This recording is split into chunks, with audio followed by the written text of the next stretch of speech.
এই তরমুজকে আপনি বলছেন লাল হবে?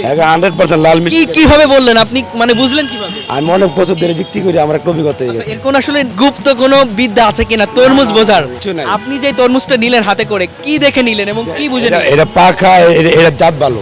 জাত ভালো? হ্যাঁ। এই কোনো আসলে কোনো চিহ্ন টিহ্ন নাই? আমরা না, দেখছি না, কোনো চিহ্ন ফেসবুক নেই। ইউটিউবে দেখছি চিহ্ন যে- ওই যে এটা, আর কিচ্ছু না। আচ্ছা এটা কি? এটা হলো আপনার মুখ বড়, এটা হলো ছোট, আর কিচ্ছু যার না। কারণে দর্শক, তরমুজের এই যে ফুল বা মুখ যাই বলি না কেন, এটা ছোট হলে মিষ্টি হবে, মিঠা হবে, এমনটা কিন্তু বলছে। এখন প্রমাণ করবে সে।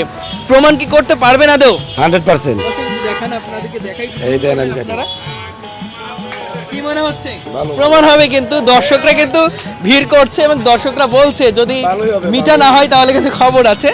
প্রিয় দর্শক মণ্ডলী, সামাজিক যোগাযোগ মাধ্যমে ঢুকলে আমাদের চোখে পড়ছে তরমুজের বিষয়টি, যে কোন তরমুজ কিনলে লাল হবে, কোন তরমুজ কিনলে কাঁচা হবে, পাশাপাশি কোন তরমুজ কিনলে প্রচুর মিঠা হবে।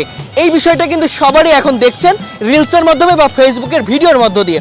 দর্শক আজকে আপনাদেরকে সরাসরি দেখানোর চেষ্টা করব যে কোন তরমুজ কিনলে বেশি লাল হবে, পাশাপাশি কোনটা কাঁচা হবে। আমার পাশে থেকে দেখতে পাচ্ছেন তিনি একজন দক্ষ ব্যবসায়ী এবং দীর্ঘ বছর ধরে কিন্তু তরমুজের ব্যবসা করছে।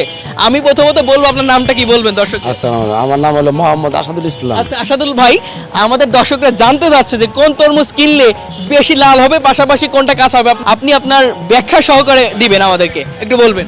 যেটি এই যে বড় মুখগুলো দেখবেন তরমুজের, এগুলি সাদা গোলাপি হবে, লাল হবে না। লাল হবে না। আর যেটি দেখবেন এই যে এই যে আচ্ছা এগুলি থেকে কিনবেন, কিন্তু তরমুজ খুবই ভালো, আচ্ছা। খুবই মিষ্টি। যদি আরো মিষ্টি নিতে চান, মিষ্টি, এই যে আমি দেখাই আমার তরমুজটা, আচ্ছা, এই যে। তাই নাকি? হ্যাঁ, খুব আচ্ছা, ভালো। এরকম এটা থেকে কেটে কিনবেন। দেখান আমাকে। দর্শক তাহলে তরমুজ যারা কিনবেন তাদেরকে বলে রাখি, এই যে তরমুজের যে মুখ বলি বা ফুল বলি যেটা ছোট, সেটা দেখে যদি আপনারা তরমুজ কেনেন তাহলে কি হবে, সেটা মিষ্টি হবে, মিঠা হবে, এমনটা কিন্তু তার দাবি। তবে এটার প্রমাণ কিন্তু মিলবে কিছুক্ষণ পরে যখন কাটবে। এবং এটার যে মুখ যে বড়, যেটা আসলে আমি আপনাদেরকে এই ভিডিও স্ক্রিনে দিয়ে দিব, যেটার আসলে মুখ বড় বা এর ফুলগুলো বড়, সেগুলো কিন্তু মিঠা বা লাল হবে না, এমনটাই কিন্তু তাদের দাবি। আমি একটু দেখবো, আপনি কেটে আমাদেরকে দেখাবেন আসলে কতটা মিষ্টি বা কতটা লাল। এটা 100% মিষ্টি। 100% মিষ্টি হবে এবং লাল হবে। 100% লাল হবে কিনা বলেন? 100% লাল। যদি লাল না হয় আপনি কি ফেরত নেবেন তার কাছ থেকে? ফেরত। আচ্ছা আচ্ছা, দর্শক প্রমাণ হচ্ছে এবং কাটার প্রস্তুতি চলছে, দেখা যাক কি হয়। বাকিটা আল্লাহ ভরসা, দেখা যাক কি অবস্থা হয়, দেখা যাক।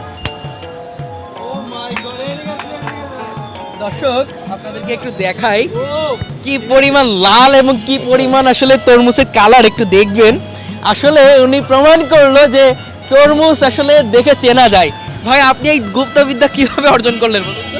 আমি অনেক বছর ধরে বিক্রি করি, তো একটা অভিজ্ঞতা হয়ে গেছে। এখন তো মানুষের মুখে মুখে হয়ে যাচ্ছে যে যেটা ফুল কম সেটা কিনবো, আর তাহলে তো এই যে মুখ যেগুলো বড় সেগুলো তো বিক্রি হচ্ছে না নাকি?